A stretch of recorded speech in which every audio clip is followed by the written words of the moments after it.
Hello friends, आज हम लोग देखेंगे संविधान में। हम लोग कल देख रहे थे संविधान की शब्दावलियां, और आज हम स्टार्ट करने वाले हैं संविधान जो है उस संविधान के तहत जो हम संसद पढ़ रहे थे, उस संसद में जो कार्रवाई होती है, उस कार्रवाई में जो समितियां होती है, जिस समितियों के माध्यम से संसद जो है वो अपनी कार्रवाई करती है, उन समितियों के बारे में हम लोग जानेंगे। तो ये टॉपिक जो है ये है संसद की समितियां। इस टॉपिक का नाम है संसद की समितियां। देखो, हम लोगों ने कल जो शब्दावली देखी थी, ये जो संसद की जो कार्रवाई होती है, उस संसद की कार्रवाई में संसद अपनी कार्रवाई जो करती है उसमें संसद में कुछ समितियां बनाई जाती है। उन समितियों के आधार पर ही संसद अपनी क्या करती है, कार्रवाई करती है। उसमें इन संसद की समितियों से बहुत सारे क्वेश्चन आते हैं, और उसमें कुछ महत्वपूर्ण समितियां जो है, उन समितियों से क्वेश्चन बहुत आते हैं एग्जाम्पल में। इसलिए हम लोगों को इस समितियों को देखना जरूरी है। तो समितियां जो संसद में होती है वो दो प्रकार की होती है, याद रखना। संसदीय समितियों का कॉन्सेप्ट याद रखिएगा थोड़ा सा, कि कब से आया। तो जब 1919 में मॉन्टेग्यू-चेम्सफोर्ड अधिनियम जो बना था, 1919 में मॉन्टेग्यू-चेम्सफोर्ड अधिनियम जो बना था, उसमें संसदीय समितियों का प्रावधान रखा गया था, और 1921 में ये अस्तित्व में आई थी। ठीक है, याद रखिएगा। तो 1919 के अधिनियम से संसदीय समितियों का प्रावधान रखा गया था, और 1921 में इनको अस्तित्व में लाया गया था। और जब देश आजाद हुआ तो ये एज इट इज वैसी की वैसी भारतीय संसदीय व्यवस्थाओं में क्या हो गई, मतलब एक तरीके से रूटीन में आ गई। तो इन संसदीय समितियों से कुछ क्वेश्चन आते हैं, इसलिए हम लोगों को इन संसदीय समितियों को पढ़ना बहुत जरूरी है। और इन संसदीय समितियों से जो क्वेश्चन आते हैं वो भी हम लोगों को वहां पर कंफ्यूज करते हैं। इसलिए याद रखिएगा कि कौन सी स्थायी समिति होती है, कौन सी अस्थायी होती है, स्थायी कौन सी नहीं होती है, कौन सी होती है, इसमें भी क्वेश्चन आता है। फिर कौन कौन सी समिति क्या काम करती है, उसमें कितने सदस्यों की संख्या होती है, उनका वर्तमान अध्यक्ष कौन है, इससे सारे क्वेश्चन उसमें से आते हैं। तो देखो, हम सबसे पहले देखेंगे कि स्थायी समिति और अस्थायी समिति। संसदीय समितियों को दो भागों में बांटा जा सकता है, और ये जिस समितियां जो होती है, इन समितियों में जो सदस्य जो होते हैं वो राज्यसभा और लोकसभा के ही सदस्य होते हैं। और जो समितियां होती है, उन समितियों का गठन जो होता है, ये सदस्यों के जो संसद के सदस्य होते हैं उनमें से ही किया जाता है। और उनके अध्यक्ष और सभापति का जो मतलब संसदीय समिति जो है, उस समिति का जो कोई अध्यक्ष बनता है, तो उन अध्यक्ष का जो निर्धारण है वो लोकसभा अध्यक्ष या राज्यसभा के सभापति के द्वारा ही किया जाता है। तो निश्चित रूप से आप लोगों को ये चैप्टर जो है आपको परीक्षा की दृष्टि से बहुत इंपॉर्टेंट रहेगा। तो समितियां दो प्रकार की होती है, स्थायी समिति होती है और अस्थायी समितियां होती है। संसद की समितियां दो प्रकार की होती है। अब यहाँ से क्वेश्चन ये बनता है कि स्थायी समितियां कौन कौन सी होती है और अस्थायी समितियां कौन कौन सी होती है, उससे क्वेश्चन आते हैं। तो देखो, स्थायी समितियों में हम देखते हैं लोक लेखा समिति, प्राक्कलन समिति, लोक उपक्रम समिति, या इसको हम सार्वजनिक उपक्रम समिति के नाम से भी जानते हैं। अनुसूचित जाति जनजाति कल्याण समिति, ये भी स्थायी समिति में आती है। कार्य मंत्रणा समिति, ये भी स्थायी समिति में आती है। विशेषाधिकार समिति, ये भी स्थायी समिति में आती है। और विभागीय समिति जो है वो भी स्थायी समिति में आती है। अर्थात स्थायी समिति इनको इसलिए कहा जाता है कि ये निरंतर संसद की कार्रवाई को काम करती रहती है, और ये हर जैसे संसद का गठन होता है, नई संसद मतलब लोकसभा का गठन होता है या सरकार का गठन होता है, उसमें ये समितियां अनिवार्य रूप से रहती ही हैं। जबकि अस्थायी समितियां जो रहती है वो किसी विशेष प्रयोजन के लिए बनाई जाती है। विशेष प्रयोजन क्या हो सकता है, किसी चीज की जांच करना हो या सरकार को कुछ समय के लिए सलाह देना हो। उस स्थिति में इन अस्थायी समितियों का गठन किया जाता है संसद में। तो विशेष प्रयोजन क्या हो सकता है, विशेष प्रयोजन यह हो सकता है कि सरकार को किसी मामले में सलाह चाहिए, या मान लो कि जैसे आपने 2012 का जो दिल्ली का जो केस था, आपने देखा होगा निर्भया केस। उस निर्भया केस में उसकी रिपोर्ट प्राप्त करने के लिए एक समिति का गठन किया गया था। या हम अगर देखें तो सरकार को सलाह देने के लिए जो समितियां बनाई जाती है वो अस्थायी समितियां होती है। अस्थायी इसलिए होती है कि उनका काम पूरा होने के बाद या उनकी समिति की रिपोर्ट आने के बाद उसको क्या कर दिया जाता है, उस समिति को समाप्त कर दिया जाता है, इसलिए इन्हें अस्थायी समितियां कहते हैं। जबकि स्थायी समितियां जो होती है, वो स्थायी समितियां अगर उसका कार्यकाल खत्म हो रहा है तो फिर से उसको नई तरीके से उसका गठन कर दिया जाता है। इसलिए स्थायी समितियां जो होती है वो संसद के कार्रवाई में निरंतर काम करती रहती है। तो स्थायी और अस्थायी समितियों का ये याद रखिएगा। क्वेश्चन यहाँ से ये आता है कि स्थायी समिति कौन सी है और अस्थायी समिति कौन सी है। तो स्थायी समिति जो है, स्थायी समिति में मैंने 5-6 नाम लिखे हैं। अब यहाँ से जो क्वेश्चन है वो क्वेश्चन हर समिति से नहीं आता है। मुख्य रूप से हम 2-3 समितियों को यहाँ पर पढ़ेंगे, जैसे लोक लेखा हुई, प्राक्कलन हुई और सार्वजनिक उपक्रम समिति हुई। इन तीनों समितियों के सदस्य पूछ ले जाते हैं, कार्यकाल पूछ लिया जाता है, कभी उनके अध्यक्ष के नाम पूछ ले जाते हैं। तो स्थायी समिति का अगर क्वेश्चन आएगा, ऑब्जेक्टिव ऐसा रहेगा कि निम्नलिखित में कौन सी स्थायी समिति नहीं है, तो आप इस समितियों में से देख लेना कि कौन सी नहीं है। और अस्थायी में किस लिए बनाई जाती है, तो किसी विशेष प्रयोजन के लिए बनाई जाती है। वो विशेष प्रयोजन जांच हो सकती है, वो सलाह समिति हो, मतलब सलाह के लिए हो सकती है। तो ये याद रखिएगा। अब इन समितियों का जो गठन होता है, वो गठन जो लोकसभा और राज्यसभा के जो सदस्य होते हैं उसी में से किया जाता है। और इन समितियों के जो प्रेसिडेंट होते हैं, इन समितियों के जो अध्यक्ष होते हैं, उनका गठन लोकसभा में अध्यक्ष के द्वारा और राज्यसभा में सभापति के द्वारा किया जाता है। याद रखिएगा इनके अध्यक्ष का।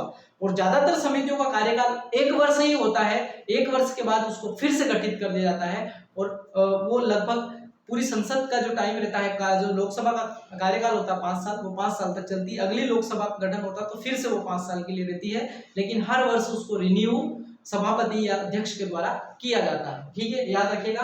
तो यहाँ से ये समितियों के नाम याद रखना कुछ। अब यहाँ से क्वेश्चन क्या क्या आते हैं उसके बारे में हम लोग देखेंगे। तो संसद की 3 स्थायी समितियां जो है उससे सबसे ज्यादा क्वेश्चन आते हैं और बहुत महत्वपूर्ण भी है।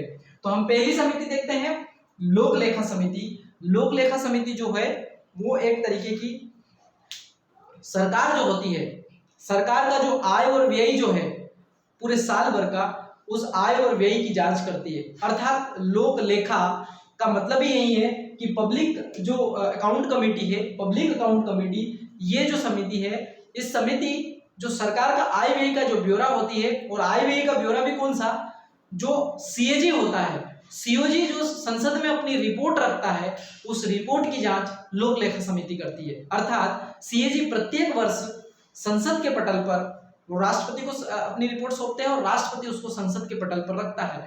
तो जो सीएजी के द्वारा, अर्थात केग के द्वारा, अर्थात कंट्रोलर ऑडिटर ऑफ जनरल के द्वारा, अर्थात नियंत्रक महालेखा परीक्षक के द्वारा जो रिपोर्ट प्रस्तुत की गई है, उस रिपोर्ट की जांच लोक लेखा समिति करते हैं। इसलिए इसको पब्लिक अकाउंट समिति कहा जाता है। और इसके सदस्यों की संख्या जो है वो 22 होती है। इसके सदस्यों की संख्या कितनी है, 22 है। उस 22 में से याद रखेगा 15 तो लोकसभा सदस्य होते हैं और 7 राज्यसभा सदस्य होते हैं। क्वेश्चन यहाँ से यही आता है कि लोक लेखा समिति में सदस्यों की संख्या कितनी होती है, तो 22 होती है। लोक लेखा समिति में लोकसभा के कितने सदस्य होते हैं, तो 15 होते हैं, और राज्यसभा के कितने होते हैं, तो 7 होते हैं। और याद रखिएगा लोकसभा का जो लोक लेखा समिति है उसका गठन जो है वो उनके सदस्यों में किया जाता है। लोकसभा अध्यक्ष के द्वारा इसका गठन किया जाता है, और उसके अध्यक्ष का निर्धारण जो रहता है वो भी अध्यक्ष के द्वारा किया जाता है।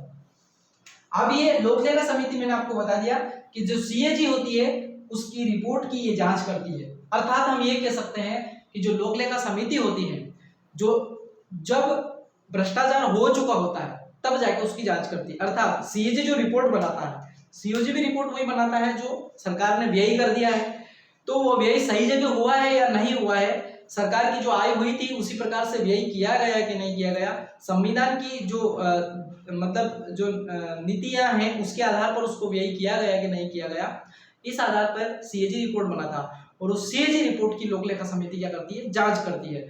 तो इसमें यह कहा जाता है कि जब भ्रष्टाचार या घोटाला होने के बाद ये लोक लेखा समिति क्या करती है, उसका जांच करती है।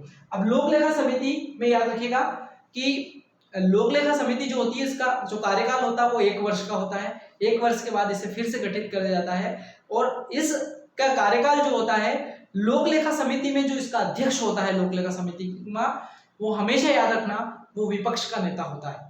क्योंकि सरकार के लोक लेखा की जांच कर रही है, अगर उसी के सदस्य को क्या बना दिया जाएगा, अगर अध्यक्ष बना दिया जाएगा तो वो सरकार की जो मतलब गलत तरीके से कोई चीज अगर व्यय हुई तो उसकी जांच नहीं कर पाएगी। इसलिए विपक्ष के नेता को लोकसभा में लोक लेखा समिति का क्या बनाया जाता है, अध्यक्ष बनाया जाता है। तो लोक लेखा समिति का अध्यक्ष कौन होता है, तो हमेशा विपक्ष का नेता होता है। और अभी वर्तमान में अधीर रंजन चौधरी जो है विपक्ष के नेता है लोकसभा में, और उन्हीं को क्या किया गया है, लोक लेखा समिति का अध्यक्ष बना गया है। तो एक वर्तमान में जो करंट्स का क्वेश्चन है वो लोक लेखा समिति का अध्यक्ष कौन है अभी, तो अधीर रंजन चौधरी, याद रखना, या उनका नाम ऐसा भी आता है चौधरी अधीर रंजन। तो वर्तमान में लोक लेखा समिति का जो अध्यक्ष है वो अधीर रंजन चौधरी है।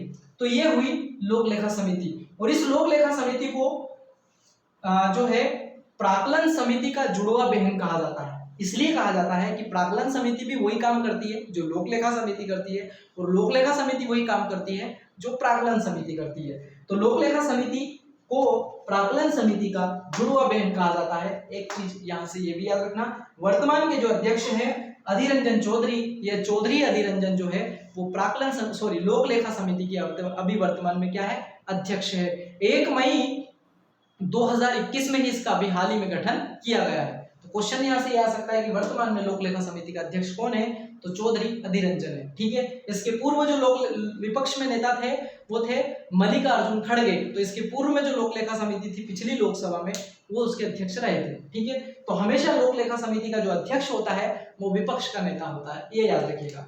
फिर अगली है प्राक्कलन समिति। इसी प्राक्कलन समिति को एक नाम से और जानते हैं जिसे हम मित व्ययिता समिति कहते हैं।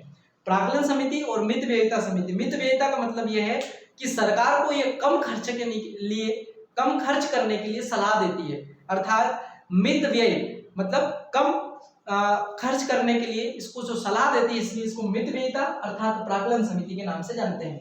ठीक है, अब प्राक्कलन समिति जो है, इसमें एक चीज सबसे बड़ी जो चीज है वो ये है कि प्राक्कलन समिति के जो सदस्य होते हैं वो 30 सदस्य होते हैं, और 30 के 30 ही सदस्य लोकसभा से होते हैं। ठीक है, 30 के 30 ही सदस्य कहाँ से होते हैं, सभी के सभी लोकसभा से होते हैं। तो ये याद रखना, इसका कार्यकाल भी 1 वर्ष का होता है, और इसके जो अध्यक्ष का निर्धारण है वो लोकसभा अध्यक्ष के द्वारा किया जाता है। ठीक है, ये याद रखना, और ये सरकार को मित व्यय करने के लिए सलाह देती है। तो प्राक्कलन समिति में आप ये याद रखना। और जो ये समिति होती है, इस समिति में जो सदस्य होते हैं वो सब के सब लोकसभा से होते हैं, इसमें राज्यसभा का रोल नहीं होता है। जबकि लोक लेखा समिति में जो 22 सदस्य होते हैं उसमें 15 लोकसभा के होते हैं और 4 राज्यसभा के होते हैं। तो उस समिति में राज्यसभा और लोकसभा दोनों का वो होता है सदस्य संख्या, लेकिन प्राक्कलन समिति जो होती है उसमें सबसे बड़ी बात यही है कि 30 सदस्य होते हैं, और 30 सदस्य होने के साथ साथ सबके सभी सदस्य जो है वो लोकसभा से ही होते हैं। सरकारी क्षेत्र में मित व्ययिता के लिए सरकार को यह सलाह देती है। और यहाँ से जो वर्तमान का क्वेश्चन वो आ सकता है कि प्राक्कलन समिति जो है उसके वर्तमान अध्यक्ष कौन है। तो वर्तमान अध्यक्ष के रूप में याद रखना, गिरीश बापट जो है इसके वर्तमान अध्यक्ष है, गिरीश बापट। और यहाँ पर ये याद रखना कि मित व्ययिता समिति या प्राक्कलन समिति जो होती है उसमें ऐसा नहीं है कि इसमें विपक्ष का नेता इसका अध्यक्ष हो, इसका अध्यक्ष किसी को भी लोकसभा अध्यक्ष के द्वारा बना दिया जाता है। तो वर्तमान में गिरीश बापट जो है इस मित व्ययिता समिति या प्राक्कलन समिति का अध्यक्ष है। तो वर्तमान का क्वेश्चन या हमारा करेंट का क्वेश्चन यहाँ से क्या बन सकता है कि प्राक्कलन समिति का अध्यक्ष कौन है वर्तमान में, तो गिरीश बापट जो है वो मित व्ययिता या प्राक्कलन समिति का अभी वर्तमान में अध्यक्ष है। तो यहाँ से क्वेश्चन याद रखना, गिरीश बापट नाम याद रखना, प्राक्कलन समिति का अध्यक्ष। और एक और समिति है जिसे हम सार्वजनिक उपक्रम समिति या लोक उपक्रम समिति कहते हैं। तो देखो ये 2 समिति हो गई है जो सरकार को जो लेखा है उसको खर्च करती है, तो उसका रिपोर्ट मतलब जांचती है। प्राक्कलन समिति जो है, प्राक्कलन समिति को लोक लेखा समिति की बहन कहा जाता है। देखो ये दोनों एक दूसरे की बहन है। और इसको एक सामान्य बोलचाल की भाषा में ऐसा भी कहा जाता है कि अगर जो प्राक्कलन समिति और जो समिति होती है उसे जुड़वा बहन के साथ साथ इनको ऐसा ही बोलचाल की भाषा में रखवाला कुत्ता हम ऐसा बोलते हैं। इसलिए बोलते हैं क्योंकि ये क्या करती है, सारे सरकार का जो आय व्यय है उसके बारे में जांच करती है, इसलिए इनको रखवाले कुत्ते की भी उपाधि दी गई है। ठीक है, इन दोनों समितियों को तो ये याद रखना है, दोनों एक दूसरे की जुड़वा बहनें भी हैं। अब है सार्वजनिक उपक्रम समिति। तो सार्वजनिक उपक्रम समिति में से ये याद रखेगा कि सार्वजनिक उपक्रम समिति जो है उसके सदस्य संख्या 22 होती है, और 22 में से 15 सदस्य लोकसभा से और 7 सदस्य जो होते हैं वो राज्यसभा से होते हैं। मतलब हम ये कह सकते हैं कि जैसे लोक लेखा समिति के सदस्य के 22 होते हैं वैसे ही सार्वजनिक उपक्रम समिति के सदस्य भी 22 होते हैं और इसमें से 15 सदस्य लोकसभा से और 7 सदस्य राज्यसभा से होते हैं। अब इसमें इसका जो कार्यकाल होता है इसका भी 1 वर्ष का होता है और 1 वर्ष के बाद इसको फिर से पुनर्गठित किया जाता है, ये याद रखना। तो सार्वजनिक लोक उपक्रम समिति ये क्या करती है? तो सार्वजनिक लोक उपक्रम समिति जो रहती है, सरकार के जितने भी सार्वजनिक क्षेत्र के जो क्षेत्र होते हैं सार्वजनिक क्षेत्र के, आप उसके लेखों की जांच करती है। तो सार्वजनिक क्षेत्र के लेख क्या हो सकते हैं क्षेत्र? तो देखो, जैसे भेल का नाम आपने सुना, गेल का नाम आपने सुना, LIC का नाम आपने सुना, ठीक है, FCI का नाम आपने सुना। अर्थात शासकीय और अर्धशासकीय जो उपक्रम होते हैं या उनकी जो कंपनियां होती है, शासकीय और अर्धशासकीय कंपनियां, उस कंपनियों के लेखों की जांच सार्वजनिक उपक्रम समिति करती है। तो जैसे गेल, बेल, भेल, LIC, FCI, ये सारी जो रहती है ये सब सार्वजनिक उपक्रम समिति है। सार्वजनिक उपक्रम मतलब एक तरीके से सार्वजनिक या पब्लिक लोग जो रहता है उसके जो उद्योग रहते हैं, ज्यादातर इसमें उद्योग के नाम आते हैं। जैसे आपने महारत्न कंपनियां जो है, जितनी भी महारत्न कंपनियां हैं वो महारत्न कंपनियां सब सार्वजनिक उपक्रम है, जिसमें गेल, बेल, ठीक है, LIC, OIC, ये सारी चीजें उसमें आती है। LIC हुई, FCI हुई, तो इनका जो लेखा होता है, इनका जो आय व्यय का जो ब्यौरा होता है, उसकी जांच ये सार्वजनिक उपक्रम समिति करती है और ये उनकी रिपोर्ट एक तरीके से उनकी जांचती है। और ये जो सार्वजनिक उपक्रम समिति होते हैं ये शासकीय और अर्धशासकीय जो एक तरीके से वो होता है, शासकीय और अर्थशास्त्री दोनों प्रारूप के तरीके से होता है, उसी की जांच करती है। याद रखिएगा, इसका कार्यकाल भी 1 वर्ष होता है और इसके जो वर्तमान के जो अध्यक्ष है सार्वजनिक उपक्रम समिति की जो वर्तमान में अध्यक्ष है मीनाक्षी लेखी। याद रखिएगा, क्वेश्चन यहाँ से अगर वर्तमान का या करंट अफेयर्स का आया हमारा तो वो ये आएगा कि वर्तमान में सार्वजनिक उपक्रम समिति का अध्यक्ष कौन है? तो मीनाक्षी लेखी जो है वो सार्वजनिक उपक्रम जो कमेटी है उसके अध्यक्ष हैं। और इसमें भी ऐसा विपक्ष और पक्ष का बनाना, इसमें भी जो रहता है वो हमेशा सत्ता पक्ष का ही अध्यक्ष बनता है। तो 2 में सत्ता पक्ष का अध्यक्ष बनता है प्राक्कलन समिति और सार्वजनिक उपक्रम समिति में, जबकि लोक लेखा समिति में हमेशा विपक्ष का नेता ही क्या बनता है? अध्यक्ष बनता है। तो निश्चित रूप से आज की जो हमारी ये जो चैप्टर था, ये संसद की जो समितियां होती है, संसद की समितियां जो होती है, स्थायी समिति होती है, अस्थायी समिति होती है, उससे संबंधित था। आपको जो मैंने आज की क्लास में बताया निश्चित रूप से आप लोगों को समझ में आया होगा।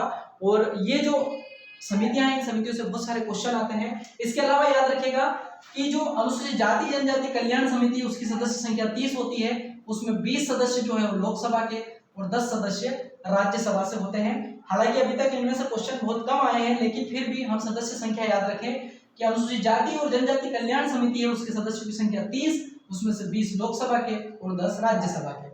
एक कार्य मंत्रणा समिति होती है जिसके सदस्य संख्या 26 होती है, उसमें 15 लोकसभा के और 11 राज्यसभा के सदस्य होते हैं। इसी प्रकार से विशेष अधिकार समिति और विभागीय समितियां होती है।